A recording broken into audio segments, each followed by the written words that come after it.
I never thought my life would turn out this way. Marrying a man with a child from a previous marriage, I knew it wouldn't be easy, but I never imagined the nightmare that awaited me. For 13 long years, I endured constant harassment and insults from my stepdaughter, Mary. She made my life a living hell, and I couldn't even find peace in my own home. Little did I know, the worst was yet to come. After enduring Mary's insults for over a decade, I discovered she stole money and tried to use my black card for a $30,000 trip. I couldn't believe my ears when I heard Mary's cackling laughter on the other end of the phone, followed by the staggering amount of money she had spent. $30,000? How did you pay for that? Are you going to pay it back? I asked, my voice trembling. Mary replied with a tone that suggested she had been waiting for this very question. Well, you see, I found your black card in your room, so I took it. Her voice was dripping with pride. What? I don't have a black card, I said, utterly confused by the mention of a black card. Mary's breath seemed to catch in her throat at my response, and after a moment she let out a sigh. Huh? She exclaimed. When Mary tried to force us to pay her $30,000 debt, my husband had an unexpected response that changed everything. Through it all, I learned the true meaning of family, resilience, and the power of forgiveness. This is my story. My name is Amber Johnson, a 50-year-old career woman working in the sales department of an advertising agency in New York City. I work long hours, from early morning until late at night, every single day. When I first started this job, I faced many hardships. There were times when I would come home alone and cry my eyes out. Whenever my boss was particularly hard on me, I considered quitting, but it was during those times that my husband, Tom, who worked in the human resources department of the same company, would offer me comfort and encouragement. Although Tom wasn't on the fast track to promotion, his role in HR was incredibly important. Not only was he responsible for hiring, but he also provided support to employees like me who were struggling with the physical and mental toll of our work. He would listen to our concerns, suggest taking time off when needed, and protect each and every one of us. When I went to Tom for advice, he would always say, "You're working so hard." His words of encouragement gave me the strength to keep going, to push through the challenges, and give it my all once more. As I spent more time talking with Tom, I began to feel attracted to him as a man. He was 3 years older than me, close in age, and had a kind and gentle personality. Just being in his presence and talking with him brought a sense of calm to my heart. One day, I invited Tom out for a meal, and he looked surprised. But his face quickly broke into a smile, and he said, I'd love to. I was overjoyed. We continued to have meals together and even started going on dates on our days off. Eventually, Tom asked me to be his girlfriend. I was in my mid-20s, a perfect age, and I immediately accepted Tom's proposal. There were almost no obstacles between us, and our relationship progressed smoothly. A few years later, as I approached my 30s, I started thinking about marrying Tom. When I expressed my feelings to him, he looked extremely uncomfortable and hesitated, saying, Actually. He then confessed, I was married once before when I was younger. My ex-wife and I had different values, so we separated, and well, I have a child. I was undoubtedly shocked by Tom's revelation. I had no idea he had been married before or that he had a child. It was a lot to process, and I didn't know how to respond. Tom apologized for not telling me sooner, explaining that he didn't want to scare me away. I couldn't help but say, so that's how it was. Not only the fact that Tom had been married before, but the revelation that he had a child was the most surprising. Tom must have hesitated to discuss marriage with me until now, knowing that I would be shocked. He asked me tentatively, You wouldn't want to be with someone who has a child, would you? I shook my head vigorously in response. Not at all. If anything, I'm happy to have a bigger family, I said. In fact, I love children and had always wanted to have kids when I got married. The timeline was just being moved up a bit, So while I was surprised, it hardly mattered if it meant I could marry Tom. With tears in his eyes, Tom expressed his gratitude, saying, Amber, thank you. Let's get married. And with that, our wedding was decided. Tom told me, she's a quiet child. She might be shy at first, but I think Mary will grow to like you because you're so kind. As we started discussing the specifics of getting married, the first step was to meet Tom's child. Her name was Mary, and she was 8 years old in the second grade. Since she was at an age where her sense of self was sufficiently developed, I was initially nervous about how she would react. However, when I went to Tom's house and met Mary, I saw her kind face that resembled Tom's and her somewhat anxious expression, which stirred up my strong desire to protect her. I greeted her politely, lowering my posture to meet her at eye level to avoid frightening her. Hello, Mary. My name is Amber. Amber, like the warm and gentle color. We'll be spending a lot of time together from now on, so it's nice to meet you. In a small voice, Mary replied, Nice to meet you too. It seemed that she was trying to accept me, and I breathed a sigh of relief. Tom said to Mary, Amber is going to be your mom, so you can rely on her a lot. But don't cause her too much trouble, okay? At her father's words, Mary looked back and forth between Tom and me and nodded. She then quickly returned to her room, ending our introduction. She seems like a good kid. I feel reassured, I said. Tom smiled and stroked my head, saying, She seemed nervous, but I'm glad you greeted her so well. Tom's kindness had saved me countless times. I thought to myself that I would take my time building a relationship with Mary. The future looked very bright. After marrying Tom, my work became even busier. It was tough working from morning to night, but my salary increased dramatically compared to before, and I was able to support my family on my income alone. Seeing me like this, Tom seemed to make a decision and said, I want to quit my job and focus on the household. What? I was surprised by the sudden announcement, but Tom's determination seemed firm, and he nodded strongly as if to say, It'll be okay. I was very conflicted, but I realized that if I could leave all the household matters to Tom, it would make things easier for me. Tom was a good cook and had said he enjoyed doing household chores. Moreover, I thought about my family home. My parents were wealthy, and I had a certain amount of assets as well. So even if Tom quit his job, we would have some leeway. With that in mind, I decided to respect Tom's opinion and agreed, saying, I understand. Tom quit his job and became a stay at home dad. My colleagues were very surprised by this fact but congratulated us. We held a farewell party for Tom, and everyone thanked him for his work. The person who was probably the most shocked was Mary. From her perspective, she must have thought of her father as a dad who could work, so I was worried about what she would think of Tom becoming a stay at home dad. Just as I feared, Mary asked me, Did Daddy quit his job? I said to her in a gentle tone, trying not to make her anxious. Yes, he is really good at cooking, So I'll work, and Daddy will make meals for us instead. However, I saw Mary's expression turn grim in an instant. She looked at me with a mixture of confusion and disappointment, and I could tell she was struggling to process this new information. As I listened to Mary's angry outburst, I was taken aback by the intensity of her words, which seemed far too strong for an 8-year-old. Why? Is it because of you, Amber? It's your fault that Daddy can't work anymore, isn't it? She accused, her voice suddenly raised. Shocked by her sudden change in demeanor, I stammered, No, no, that's not true at all. Daddy made this decision on his own. You don't need to worry so much. But Mary cut me off, shouting, No, it's definitely your fault, Amber. This is unbelievable. You're the worst. With those furious words, she stormed off to her room, leaving me standing there, stunned and bewildered by her drastic change in attitude. It was from that moment on that Mary began to harass me. One day, when Tom was out attending his high school reunion, I came home from work exhausted and prepared dinner.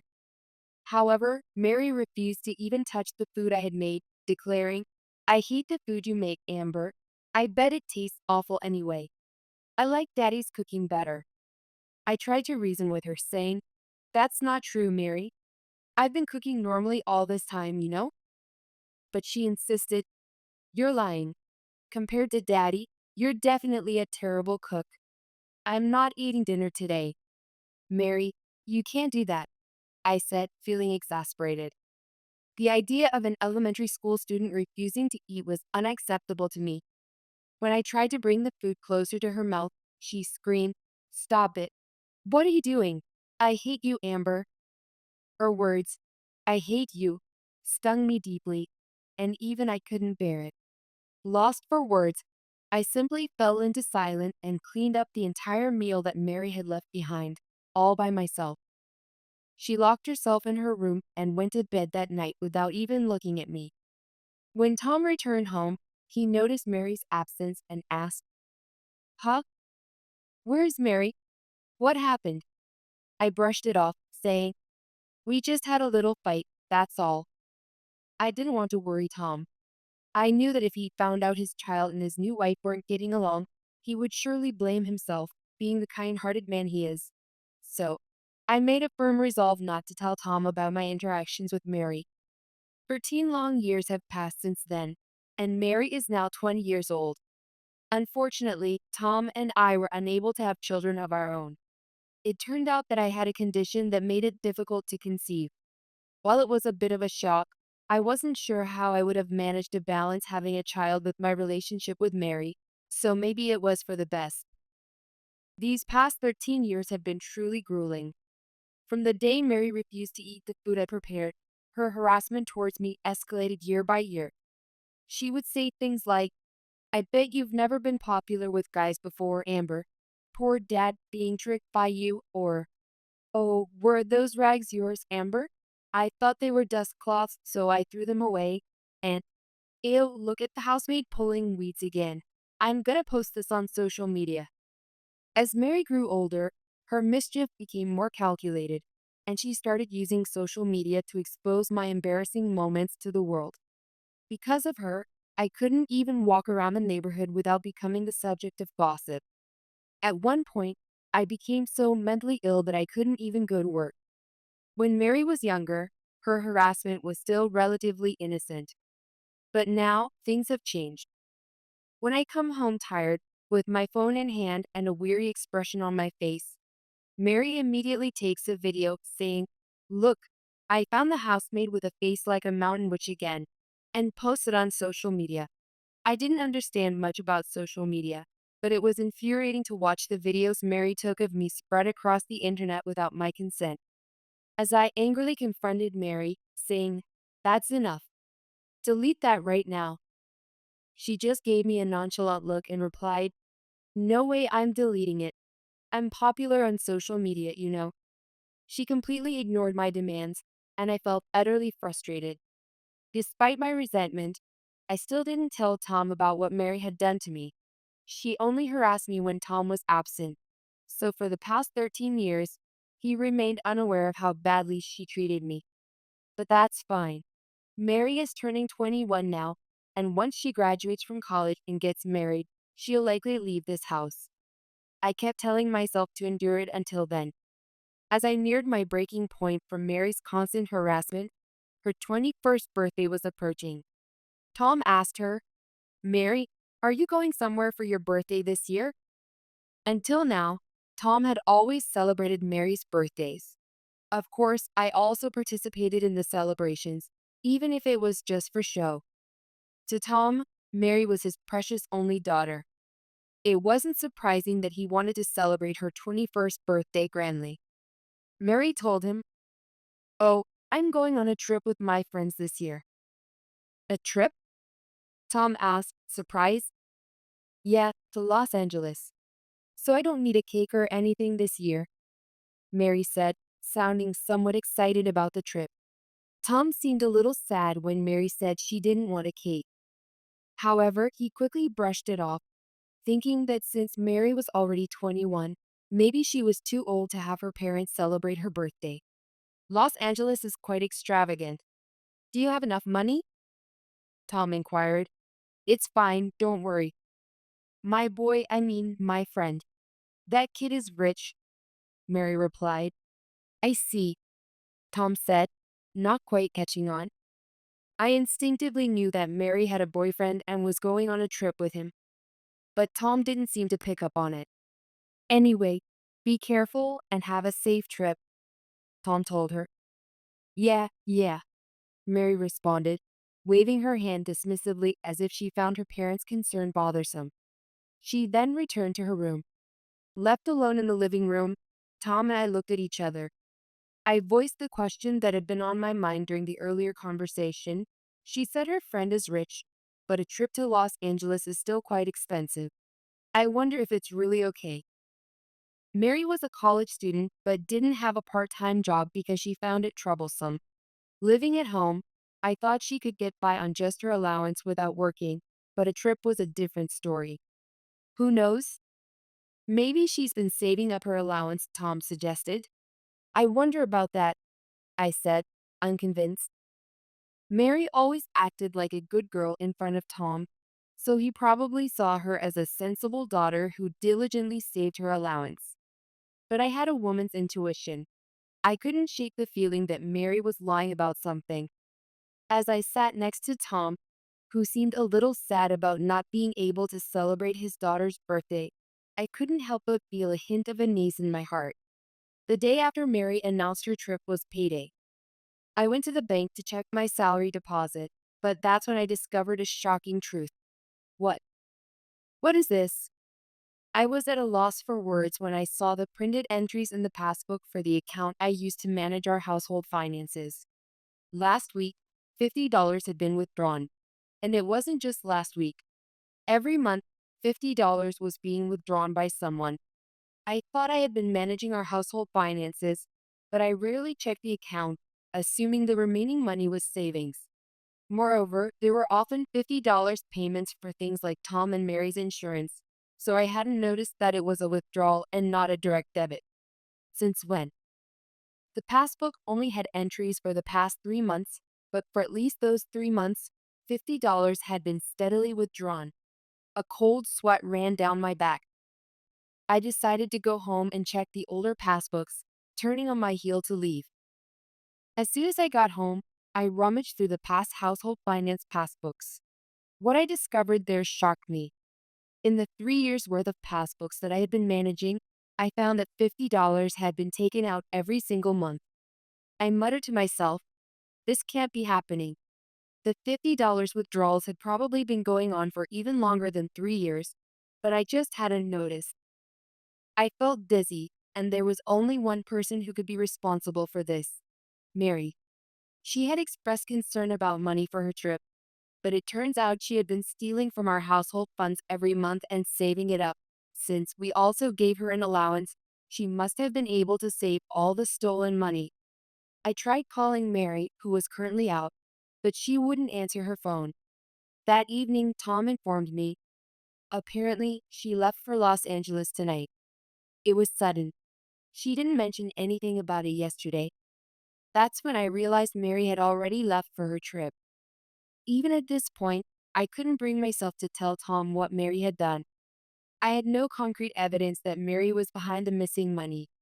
From Tom's perspective, Mary, his good girl, would never steal money. If I suddenly accused her of being the culprit, he wouldn't take it well. But that money was important to us. Should I tell him to prevent further theft?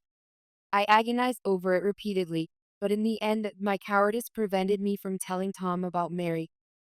A week passed, and I thought Mary would be coming home soon. Just then, I received a call from her on my cell phone. Wondering what it could be about, I answered, "Hello, Mary. What's up?" Mary should have been returning from Los Angeles around this time. I wryly smiled, thinking maybe she was calling because she missed me, though I knew that couldn't be the case. Why would Mary miss me? So what could this call be about? Oh, hi, Amber, Mary said. At some point, she had started calling me just Amber. Of course, in front of Tom, she still called me Amber, but not once had she ever called me Mom. Yes, what is it? I asked. my body and voice naturally stiffening whenever I talked to Mary. It was the result of the unpleasant memories accumulated over the years with her. I'm coming back tomorrow, but wow, this hotel is amazing. It's so incredible that I don't even want to leave, Mary bragged. I finally understood her motive. By telling me how wonderful her hotel stay was, she was implying that living with me was suffocating. I was exasperated by Mary's snide remarks, even at a time like this. Oh, is that so? I responded unenthusiastically. Wow, you sound so uninterested. You're always working, so you've probably never stayed in a hotel like this, right? It's so much fun that I. Mary paused for a moment, taking a deep breath. I ended up spending $30,000 here, she said, followed by cackling laughter. I couldn't believe my ears when I heard her laughter and the amount she had spent. $30,000 on a luxurious hotel stay? How on earth could a 21-year-old girl spend such an enormous sum? $30,000? How did you pay for that? Are you going to pay it back? I asked, my voice trembling. Mary replied with a tone that suggested she had been waiting for this very question. She told me, well, you see, and began to explain. As I listened to Mary's story, I felt a growing sense of dread in the pit of my stomach. How could she be so reckless with money, especially when it wasn't even hers? I tried to control my anger and disbelief, not wanting to say something I might regret later. Mary, you can't just spend that kind of money without consequences, I said, trying to keep my voice steady. Where did you even get $30,000? I couldn't believe my ears when Mary told me, with a tone of pride, your black card. I found it in your room, so I took it. But I was confused by the mention of a black card. What? I don't have a black card, I said, wondering if she was referring to something that had been in my desk drawer long ago. If so, it should have expired ages ago. My response seemed to make Mary hold her breath. After a moment, she let out a sigh and exclaimed, huh? Mary's dumbfounded voice resonated loudly through the phone in a way I had never heard before. But look, it's in the name of Amber Johnson. How can you lie so obviously about not having it? She said, probably looking at the black card in her hand, thinking I was teasing her. You have the card with you right now, don't you? Take a good look at the expiration date on that card, I told her. Expiration date? What? Mary asked. There was a moment of silence as I could tell she was looking at the expiration date on the card in her hand. What? April 2018? This has to be a joke, right? Mary read out the expiration date in a trembling voice. I finally understood what she had done. Did you, by any chance, intend to pay for the hotel with that expired card? I asked her. My question was met with a long silence, which I took as an affirmative. But, but I thought I could use it normally. Why would you keep a card like this in your room? I can't pay $30,000. Mary yelled over the phone, realizing the gravity of the situation. From beside her, I heard a man's voice saying, Mary, you're still talking? Let's have a drink at the lounge. Is the person you're traveling with a man? Is he your boyfriend? I inquired. Geez, mind your own business. I met him on an app, and this is only the second time we've met in person. So what? Mary shouted, her voice ringing in my ear, so I moved the phone slightly away from my ear. At that moment, Tom, who had been taking a bath, came out. Seeing me holding the phone to my ear with a serious expression, he peered at me and asked, huh? What's wrong? I made up my mind and turned on the speakerphone. This situation was too outrageous. I felt Tom needed to know about it too. Mary, is that man someone you can trust? I asked her. Huh? What are you saying, you old hag? Of course I can. Are you trying to object to my love life? Even when asked about the man she was with, Mary answered while screaming, burdened with a $30,000 debt.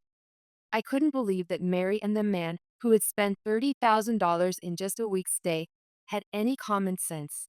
Look, I'm not objecting to anything. But isn't that man deceiving you? What if he purposely took you on this trip, indulged in luxury, and plans to run away when it's time to pay? I said.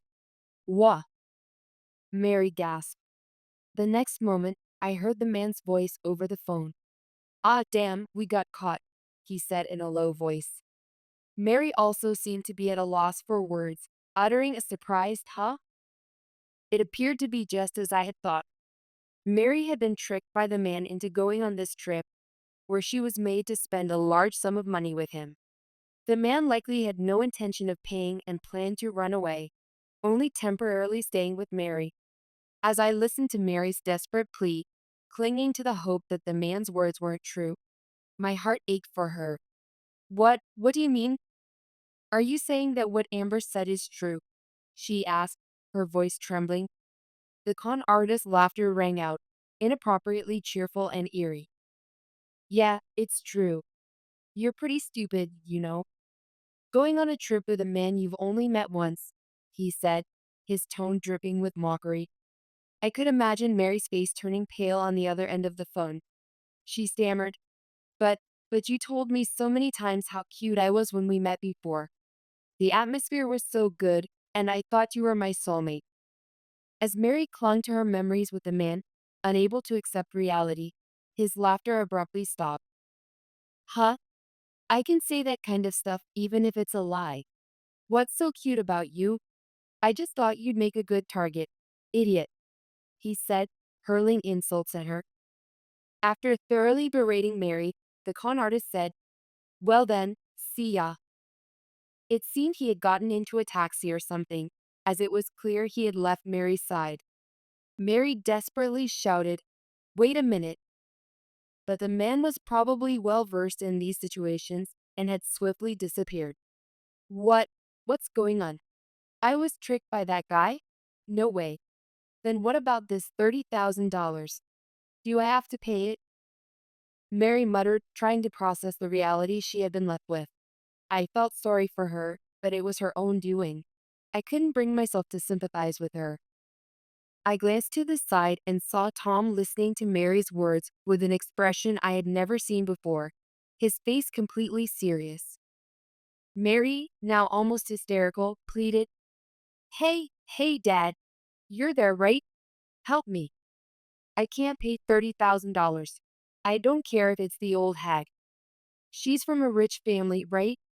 She can easily pay $30,000, can't she? It's only natural to help your daughter when she's in trouble. I had never told Mary that my family was wealthy, but she seemed to have found out somehow. She probably thought I could pay the $30,000 since she had stolen my black card and used it. I was thoroughly appalled. After constantly insulting me, you think we'll help you when you're in trouble?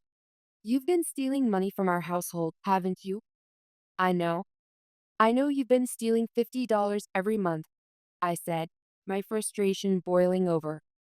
That's, that's, Mary stuttered, clearly flustered at having her misdeeds exposed in front of Tom. I glanced at Tom, but he didn't seem surprised at all. He seemed to be calmly accepting what I was saying. You're not surprised? I asked, curious about his reaction. Tom slowly nodded. Actually, I had a vague idea for a while now, that Mary might be doing something to you, but I was too scared to ask her about it myself. In fact, I had just made up my mind to finally ask you about Mary today, but I was too late. Forgive me for being a coward, he said, his face contorting with remorse. Tom had been struggling in his own way. Facing the complex situation of marrying again with a daughter, he must have been searching for the right thing to do. I couldn't blame him. I was also at fault for not being honest with him. It's okay. It's all right, I said, rubbing Tom's hunched back. Tom wasn't to blame. The one most at fault was Mary, who had used $30,000 all at once and was now trying to make her parents pay for it. Hey, don't talk amongst yourselves over there. $50 isn't even that much money. It's not like that old hag who only thinks about work. You think I'm just an annoying nuisance, don't you? You probably think it would be better if I wasn't around as long as you can be with Dad. I've never once thought of you as a mother. And the $30,000. Make sure you pay it, Mary said defiantly, still trying to make me pay for the hotel bill. Upon hearing those words, Tom's back straightened. What did you just say? He asked, his voice lower than I had ever heard before. I was surprised, and even Mary's voice caught in her throat. What? What? I'm saying to pay the $30,000, Mary began, but Tom cut her off. Tom's voice was low and serious, unlike anything I had ever heard before. He said, No, that's not it. Before that, you called her a hag whose brain is only good for work, didn't you? And you said you've never once acknowledged her as a mother? What the hell are you saying, Mary? He continued, his words pouring out in a torrent of emotion. Amber has been working her ass off to support our family, to put food on the table for an ungrateful brat like you. I bet you didn't know this, but Amber is incredibly successful at her job. She's now the sales department manager. No woman has ever held that position before. She's worked that hard, treating you like her own daughter, even when you harass her constantly. And yet you repay her kindness with cruelty. Listen up, and listen well. We will absolutely not pay the $30,000 you spent. You're going to pay it back yourself. Take out a loan, do whatever you have to do to pay it off. You're 21 years old now. You're not a minor anymore. We have no obligation to pay for your mistakes. So go out and get a part-time job, work your butt off, and try to earn some money. Then maybe you'll understand just how amazing Amber is. Do you understand?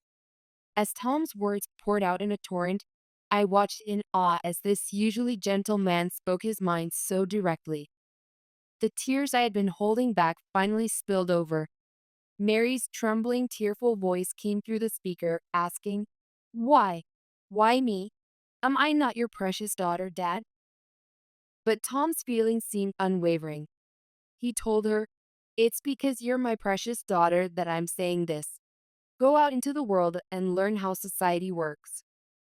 At Tom's scolding, Mary finally screamed, Fine, I get it. I won't ask for help anymore. She then hung up, crying.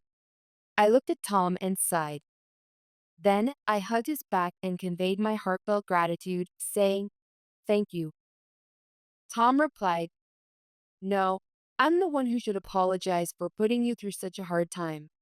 From now on, you don't have to worry about Mary anymore. I'll have her live on her own. She's an adult now. She should be able to handle that much. We'll make her earn her own money. So, Amber, from now on, just think about yourself. At Tom's kind words, my tears overflowed again, unable to stop. That night, as we had a drink together, we talked about our bright future, about going on a trip together and indulging in luxuries to the fullest. The thought of a future without Mary's interference made me feel excited and hopeful. After that, Mary was unable to pay the $30,000 she had spent at the hotel, and the hotel reported her to the police. In the end, she had to take out a loan to pay the bill. However, as Mary had no ability to pay back the loan, she couldn't borrow money from any decent financial institution. Ultimately, Tom and I ended up lending her the money. Tom told her, We're only lending you this money because we don't want to cause trouble for others. In exchange, we'll set the interest rate much higher than the banks. Don't live with us anymore. Work hard and pay it back little by little. Mary meekly replied, Yes. Tom's treatment might seem harsh, but considering what Mary had put me through all these years, I thought she should be grateful just to be able to borrow money.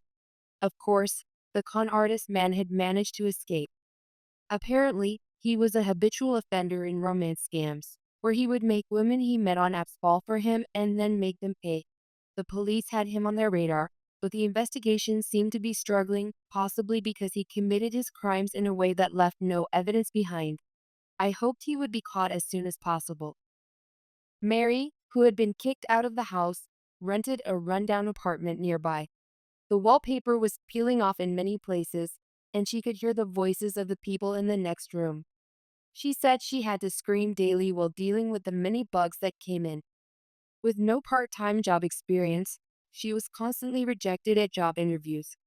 The restaurant that finally hired her was always short-staffed, so she was forced to work shifts from morning to night every day. For Mary, who had lived a comfortable life at home until now, it must be a rather harsh experience.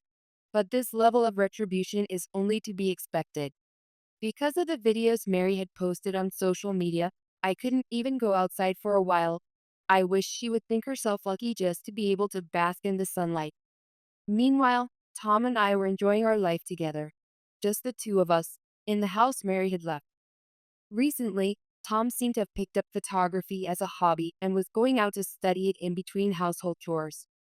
When he started posting his photos on social media, they became popular, and he even started getting requests for photo shoots. Knowing Tom, he would pour his heart and soul into his hobby as well. I thought to myself that Tom, who smiled and said it would be great if he could make money from his hobby, was the best husband I could ask for. Not wanting to be outdone by Tom, I threw myself even more into my work. As the sales department manager, I acquired new clients as much as my subordinates and was selected as this year's MVP employee. When I used the prize money to invite Tom on a trip, he smiled and said, "Thank you," looking very happy. Although I had endured 13 years of harassment from Mary, I vowed in my heart to create even happier memories with Tom from now on. With that thought, we set off on our journey. As I sat next to Tom on the plane, watching the clouds drift by below us, I felt a sense of peace and contentment wash over me. For the first time in longer than I could remember, I felt truly free, free from the weight of Mary's cruelty, free from the constant fear and anxiety that had plagued me for so long. I reached over and took Tom's hand in mine, giving it a gentle squeeze. He turned to me and smiled, his eyes crinkling at the corners in that way I loved so much. "I'm so proud of you, Amber," he said softly. "You've been through so much, and yet here you are, stronger and more beautiful than ever." I felt tears prick at the corners of my eyes, but for once, they were tears of joy. "I couldn't have done it without you, Tom," I said, my voice thick with emotion. "You've been my rock, my anchor, through all of this. I don't know what I would have done without you." Tom lifted my hand to his lips, pressing a gentle kiss to my knuckles. "You never have to find out," he murmured. "I'll always be here for you no matter what. We're a team, you and me. Forever." As the plane soared through the sky, carrying us towards our dream vacation, I knew that Tom was right. We were a team, a partnership built on love, trust, and an unshakable bond. And together, we could face anything, even the darkest of storms. I leaned my head against Tom's shoulder, feeling the warmth of his body, the steadiness of his presence. For the first time in 13 long years, I allowed myself to dream of the future, a future filled with laughter, love, and endless possibilities. And as the plane carried us onwards, towards the horizon and all the promise it held, I knew that no matter what challenges lay ahead, Tom and I would face them hand in hand, heart to heart. Together, we were unstoppable.